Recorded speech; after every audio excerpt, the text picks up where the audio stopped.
Ito, may nakita akong balita. Nako, itong si Sara Duterte kasi medyo busy lately, ha.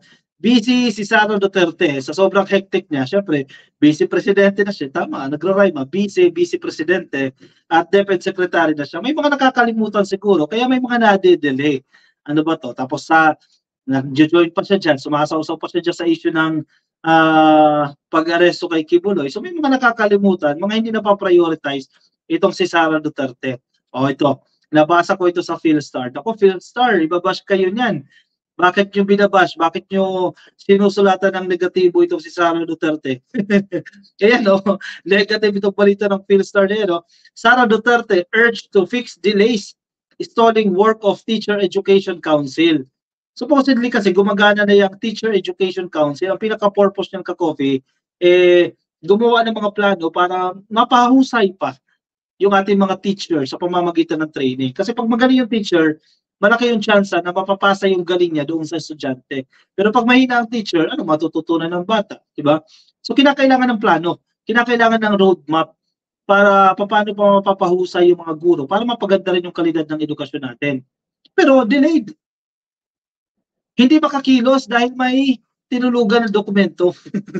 Nasa balitang ito ng Philstar Global. Oh. Kaya hinihimok ngayon si Sara Duterte na ayusin itong delays. Ito, Sara Duterte urged to fix delays stalling work of Teacher Education Council. Para sana kumikilos na yan? Pagtrabaho na agad yan. Yung problema may natulog. A national government body, again, national government body ito ka-coffee, hindi lang yan isang office o kung ano man yan. National government body tasked with drafting a new roadmap for training future educators remain unable to fulfill its mandate. Hindi pa rin po nila nagagawa yung trabaho nila. Itong national government body na ito na dapat magda-draft ng plano, ng roadmap para po sa pag-train sa mga future educators natin. Alam niyo kung bakit? Dahil due to apparent appointment delays from Vice President and Department of Education Secretary Sara Duterte. Nangyari? May natulog dyan. O dako, may masisisante na staff dito. Bakit tinulugan niyo yan? Importante yung trabaho na to. Oh. Paano? Busy kayo Kibuloy. Private sector group, itong Philippine Business for Education o PBED, on Tuesday urged Duterte as the chairperson of the Teachers Education Council to appoint the officials needed for the council to function. 2 years after its implementing law, RA 11713 was signed. O, biruin mo ha, 2 taon na po ang nakalipas simula nang maupo sila dyan. Pero wala pa rin. We cannot afford any more delays in this matter, sabi ng PBED. Again, ang nagsasalita dito, ang Philippine Business for Education, PBED, at least concerned dito ka-coffee sa kalidad ng edukasyon sa Pilipinas. RA 11713 or the Excellence in Teacher Education Act signed into law by former President Rodrigo Duterte in 2022. Biruin mo tatay niya pang pumirma dyan, no? Broadens the mandate and functions of the TEC. Under the law, the TEC is responsible for drafting a roadmap for teacher education, setting requirements for teacher education programs and recommending strategies to attract the best and the brightest to the teaching profession. So meron sanang council na trabaho nila yan. Ang focus nila yan. Pero ang problema, tinulugan yung appointment ng sana mga tao na gagawa nito. The law was passed as a response to the year-long dismal performance of Teacher Education Institute o TEIS in the country. One of the priority areas currently being studied by the Second Congressional Commission on Education or EDCOM2 due to the crucial role teachers play in addressing the country's learning crisis. Exactly. Malaki ang gampanin ng mga teacher. Dapat mahuhusay ang teacher. Kasi yung education system natin, mag-i-improve yan kung mahuhusay yung mga teachers. At yung mga opisyal dapat mahuhusay din. Alam nila yung mga ginagawa nila. Bakit sila nandiyadyaan? Nakapwesto sila dyan dahil alam nila yung ginagawa nila. Kaya ang problema, paano mapapabuti yan? Simpleng ano lang to, administrative job lang ito ka-coffee. Pagre-release ng appointment. Diba? Paganahin mo itong council na ito, hindi naman si Sara Duterte ang gagawa niyan eh. Appointment lang yan, no? Magtalaga ka na ng tao na gagawa dyan kasi kailangan gumawa dyan, eksperto. Pero wala, tinulugan. 2 years na ka-coffee. 2 years na nakalilipas. Buti nga lumabas itong grupo na to eh. O, nagsalita itong grupo na yan. Philippine Business for Education. Oh, nagsalita sila. Oh, Mr. Vice President, Deputy Secretary, ayusin nyo naman ito. I-fix nyo naman yung delay. Kasi 2 years na wala pa rin nangyayari. Paano gaganda yung yung education system natin yan? Senator Sherwin Gatchalian, Chair of the Senate Basic Education Panel, called the teacher the most important factor in education in a statement hailing the passage of RA 11713 in 2022. O wala pala, joke time lang pala yan. Itong statement ni Gatchalian. 2 years na nakakalipas, wala pa rin nangyari. Tinulugan, dapat may managot dyan. Over half or 56% of the TEIs performed below average in the annual licensure exam for teachers in elementary and secondary education according to a 2023 PBED study. It has been 2 years since the law was signed and a year since implementing rules and regulations has been published. The enhancements proposed in the law have not been fully realized because officials have yet to be appointed to start the necessary work, sabi ni PBED Executive Director Justin Raagas. Di ba? Simpleng trabaho lang yan pero malaki yung impact. Mag-appoint ka na. Diba? Tama na muna yung Kibuloy issue. Tama na muna yan. Talikuran nyo muna yan dahil di nyo naman concern yung issue na yan na Kibuloy. PNP ang magtrabaho dyan. CIDG ang magtrabaho dyan. Huwag nang mangialam dyan si Sara Duterte. Dito siya sa trabaho niya.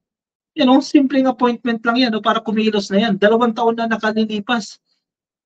O sana gumana na sana yung grupo na yan, yung council na yan, di ba? Nakapagplano na sana, ito yung mga dapat natin gawin para mapahusay pa yung ating mga future educators. Pero wala tinulugan. Ellen Conde, tulirok ang isip ni Fiona di niya alam saan siya pwesto. Engot din pala yan yan ba ang gusto nilang maging presidente? Ayan, no, go, sabi ni Ellen Conde. Ano to, micromanagement ba tawag dyan? Kaya natutulugan? O wala lang talaga plano?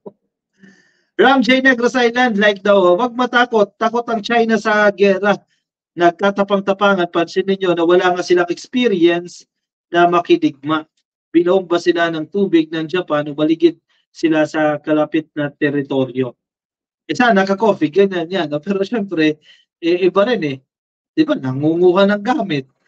Di ba, mag-evacuate tayo ng may sakit na sundalo, pinigilan nila. So, dapat i-call out din talaga yan. Tamang ginagawa ng gobyerno ito. Unahin sana niya yung mga kanyang departamento. Exactly. Lori Mamawag. Saka na yung mga extracurricular activities. Extracurricular yan yung mga pagbibigay ng statement kay Kibuloy, pagpupunta dyan sa rally na gusto pabagsakin ng gobyerno.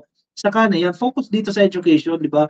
Huwag na siya makisawsaw kasi actually itong education hindi naman masyadong political yan. Pero hindi naman ganoon ka-political, no? As to other concerns or other departments like yung DOJ, medyo mas komplikado din yan. Pero itong education, mas tahimik dapat yan Kasi education, pagandahin yung edukasyon, huwag na siya magsalita dyan. Huwag na siya umextra dito sa mga events ng PNP CIDG sa pag-aresto kay Kibuloy. Unahin itong mga dapat unahin. Ma'am Josefa Oliva, shoutout po sa inyo, nakikinig sa atin. Hello po sa inyo. Dapat pati USEC ng DepEd maging responsible din. Lori Mamawag, exactly. CJM, grabe lutang si Fiona kasi di niya alam kung ano at kailan siya dapat magko-comment. O nga, sa issue ng West Philippines. Sige, maintindihan na nga natin siya dahil di niya naman concern yan itong kay Sara, kay Kibuloy, concern niya rin ba? Di ba natatandaan niyo yan? Hinihingi siya ng statement sa issue ng West Philippines Sea. Ang sabi ng mga kapatid niya, hindi trabaho niya ni Sara Duterte, magbigay ng komento sa West Philippines Sea dahil hindi niya naman sakop yan O ito, sakop niya ba to yung kay Kibuloy? Di ba hindi niya rin sakop yan? Di ba yung tatawag natin dyan, double standard? Pangit na magpakinggan yan? Pangit tingnan yan? Na double standard ka lang, selective ka lang. Ito, gusto ko magbigay ng komento, bigyan ko ng komento. Dito sa bagay na ito, ayaw magbigay ng komento, ayaw niya. Diba? So, doble ka, natuloy ang labas yan.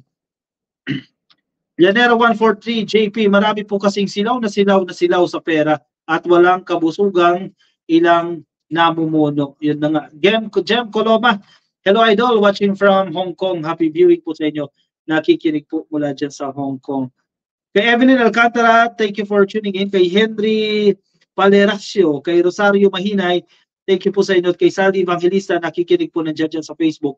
Kay Maria Tess Anacion, thank you po. Kay Marcos V. Ilago, thank you rin po. At kay Trinidad Pukit Franks, watching po sa atin dyan sa Facebook. Baka di pa po kayo naka-follow sa ating Facebook page, pasukin na lang ka-coffee, pa-click lang po ng follow or like sa Facebook.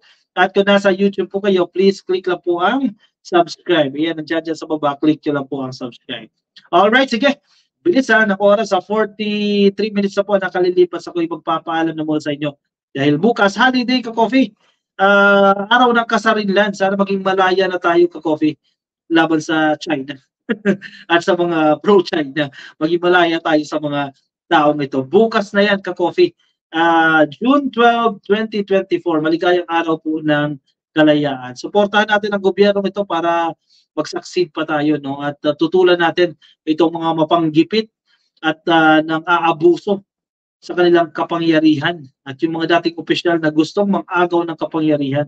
Ito yung mga nanggigipit sa atin na dapat matanggal sa mga balakid yan sa pag-asenso ng bansa natin. Lianera 143, thank you sa iyong sticker po. Alright, tapos na, Ramjay. Ang bilis ng oras ha. Maraming salamat po. Kung nasa Facebook, please follow and like. Kung nasa YouTube naman po kayo, please click lang po lang like at subscribe. Alright, sige, good night everyone. Kita-kits ulit tayo. Bukas, Webes, no? Bukas, hindi, Merkulis pala bukas. Kita-kits tayo ka-coffee bukas, no? Alas 10 po ng gabi. Alright, paalam po everyone. Bye-bye.